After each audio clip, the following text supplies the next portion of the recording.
sejauh ini di usia dia nggak ada sih, alhamdulillah kita juga baik-baik aja. Nggak ada, paling tantrumnya itu sih yang namanya anak segini kan biasanya itu penasaran, rasa penasarannya tinggi, pengen lihat ini, pengen lihat itu, pengen pegang ini, pengen pegang itu. Nah terkadang kan kita sebagai seorang ibu kan pengen sesuatu yang terbaik buat anaknya. Jadi kalau misalnya dia pegang yang nggak baik juga kan penasaran. Itu yang bikin dia marah. Itu yang kadang bikin kita kayak sebagai psikologi seorang ibu yang baru punya anak satu, kendalanya di situ tuh kayak stres sendiri, kadang marah, kesel, gitu aja sih, nggak ada kendala lain selain itu.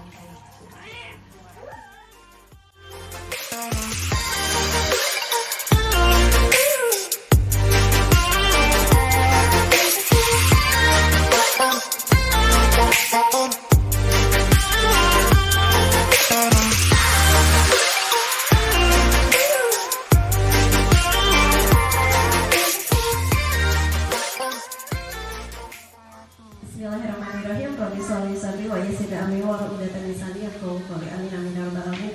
Terima kasih, puji syukur kehadiran Allah Subhanahu wa taala. Kita semua walaupun ada beberapa dari sekian ratus tapi enggak apa-apa. Lagi pada masa benang, saya juga tadi saya tinggal. Ya, alhamdulillah intinya kita berkat berkat rahmat Allah yang Maha Kuasa, kita bisa berkumpul di sini dalam kegiatan penyuluhan ya Mbak ya. Alhamdulillah ini kegiatan pertama kali dari pertama kali di Kriya Family 4. Mudah-mudahan apa yang diberikan sama mbak-mbak yang ada di sini bisa bermanfaat untuk kita semua, karena sebenarnya beberapa bulan kemarin ya kalau nggak salah yang banyak dari bulan kemarin Desember, mbak-mbak ini sudah bertemu dengan Pak RW, dengan Bu RT juga terkait untuk mengadakan kegiatan KKN. Pada dasarnya sih kami tidak bisa menolak, karena buat kami ini adalah kegiatan yang sangat baik gitu kan. Karena saya percaya masalah pola asuh ini bukan urusan kita sendiri sebagai ibu, karena ini urusan bersama. Kenapa saya bilang bersama? Cerita dari bapak ibu nanti, kalau misalnya ada bapak ya di sini masih ibu-ibu ataupun kakak-kakak yang pernah mengalami baik itu pola asuh. Sebenarnya tidak ada pola asuh yang salah ya kak ya, tapi mungkin kurang adanya kita mendapatkan informasi terkait kegiatan pola asuh, atau mungkin pola asuh yang baik, pola asuh yang gagal. Itu sebenarnya menjadi pengalaman buat kita semua mendidik anak-anak kita ke depan. Jadi akhirnya kami menyetujui untuk mbak-mbak dari Universitas Bayangkara ini untuk mengadakan kegiatan KKN ini. Jadi saya berharap sih awalnya biar kita semua belajar bareng, karena ini pola asuh itu adalah urusan bersama. Kita semua baik stakeholder yang ada di sekolah ya, tetangga, kiri kanan, suami, kakak suami, orang tua kita, terus mungkin mbak-mbak yang sedang belajar ini pun bisa memberikan pengalaman yang baik untuk menjadi bekal kita mendidik anak-anak untuk ke depan. Yang ingin saya berbagi sama ibu-ibu semua bahwasanya ingat Bu, kita bukan mendidik anak kita di zaman sekarang, tapi kita mendidik anak kita di zaman nanti. Jadi pengasuhan itu dimulai dari rumah. Kalau misalnya di rumahnya diasuh dengan baik, yang positif, pasti nanti keluar itu anak berinteraksi dengan teman di sekolah atau di lingkungan rumah itu pasti baik ya, kalau misalnya dicontohkan, karena orang tua itu contoh pertamanya anak. Jadi kalau misalnya anak yang mau berkelakuan baik di rumah, orang tua juga harus berkelakuan baik, gak bisa dibentak-bentak anaknya. Kalau misalnya biasanya tuh kalau misalnya anak yang suka bentak-bentak anak atau main yang kasar, bisa dilihat itu berarti di rumahnya dia sering dibentak-bentak juga sama orang tuanya. Pola asuh yang membereskan anak untuk melakukan apa yang ingin dilakukan tanpa mempertanyakan. Pola asuh ini tidak menggunakan aturan yang ketat, bahkan bimbingan pun kurang diberikan sehingga tidak ada pengendalian atau pengontrolan serta tuntutan kepada anak. Kebebasan diberikan penuh dan anak diizinkan untuk memiliki keputusan dan untuk diri dirinya sendiri. Anak berperilaku sesuai dengan keinginannya tanpa adanya kontrol orang tua. Sebenarnya di pola asuh permisif ini ada kurang ada lebihnya juga ya. Jadi anaknya itu bisa jadi tumbuh anak yang mandiri tapi kurang kontrol. Padahal anak itu juga butuh kontrol dari orang tuanya. Karena kan tiap keluarga itu pasti punya aturan masing-masing ya. Kayak misalnya kalau saya di rumah anak perempuan nggak boleh pulang lewat dari jam 10 malam misalnya kayak gitu. Ada juga orang tua yang membebaskan sampai pagi pun boleh terserah.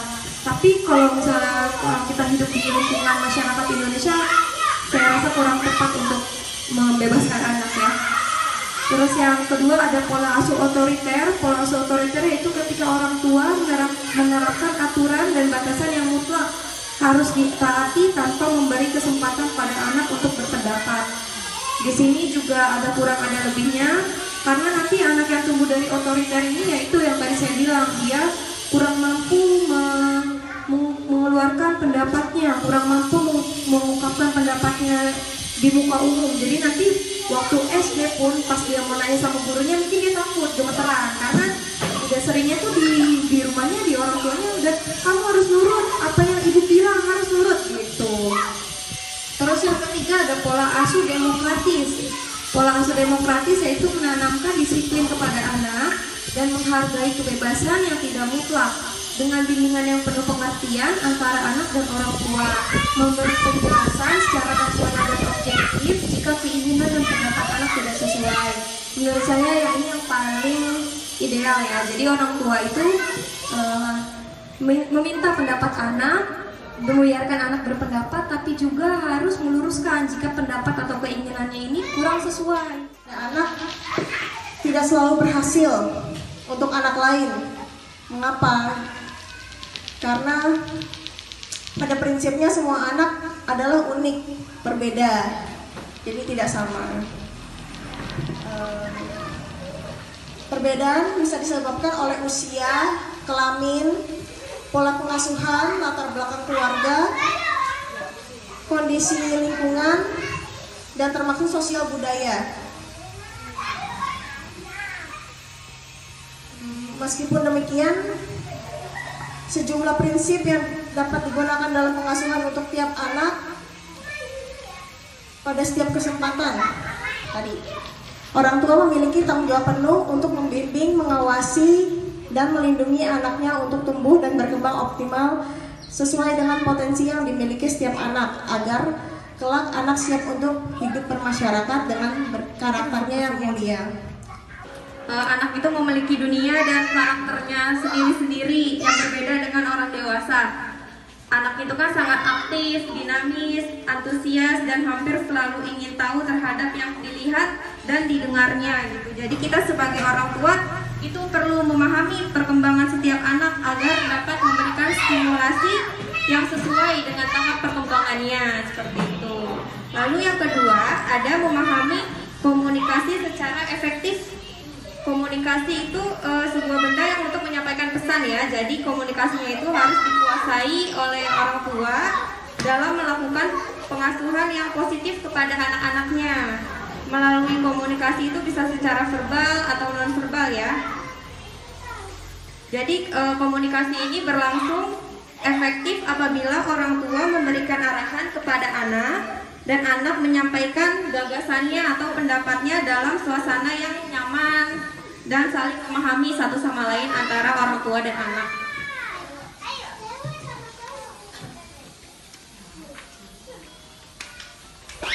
Yang selanjutnya ada memahami disiplin positif. Disiplin positif itu merupakan suatu cara penerapan disiplin tanpa kekerasan, ancaman, atau hukuman yang dalam melibatkan komunikasi tentang perilaku yang efektif antara orang tua dan anak. Jadi di sini dalam penerapan disiplin positif, anak diajarkan untuk memahami konsekuensi dari perilaku mereka. Jadi kalau misalkan mereka melakukan sesuatu, itu kan pasti ada konsekuensinya ya. Jadi kita harus kasih tahu juga misalkan anak melakukan sesuatu, konsekuensinya apa, biar dia juga bisa berpikir dulu sebelum bertindak, seperti itu. Ya, karena balas. Tapi kalau sama temannya nggak mukul, temannya baik, karena jangan pernah mukul ke temannya. Nah, itu sebenarnya bener nggak sih maksudnya kayak gitu loh. Takutnya nanti saya tetap terapkan begitu, takutnya nanti tumbuh kembangnya malah kurang baik di lingkungan gitu. Kita sekian begitu. Terima kasih. Terima kasih Ibu. Kalau yang pernah saya baca sama saya tonton, ada menurut salah satu guru di TK atau di sekolah dasar itu, kalau misalnya anak kita dipukul itu, menurut dia yang tepat itu perlakuannya yang pertama menghindar, yang kedua itu cari orang dewasa untuk dia bisa ngadu atau dia bisa, mama saya dipukul, atau dia pulang ke rumah, mama saya dipukul sama ini gitu. Jadi yang menengahi itu orang tuanya. Jadi kalau misalnya anak kita dipukul, kalau misalnya balas mukul, nanti takutnya clash sama tetangga lagi, Bu.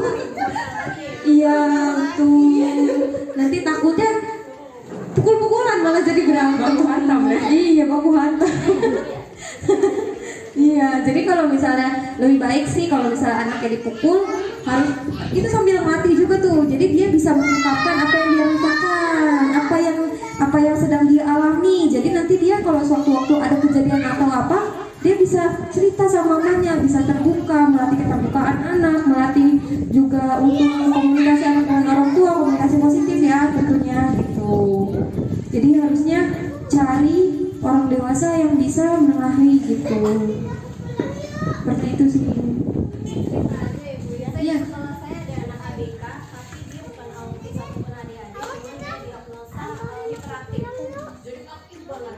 Sampai dia cara belajar, cara bermain tuh nggak tahu gimana cara bermain. Akhirnya suka tonjok kemana. Otomatis banyak wali murid yang tidak terima anaknya ditonjok atau disenggol gitu. Akhirnya saya mengatakan bahwa kita sekolah tidak bisa menolong anak-anak seperti itu, karena pemerintah sendiri mendukung untuk sekolah biasa menerima anak. Yang penting kami siap gitu, dari sekolah siap.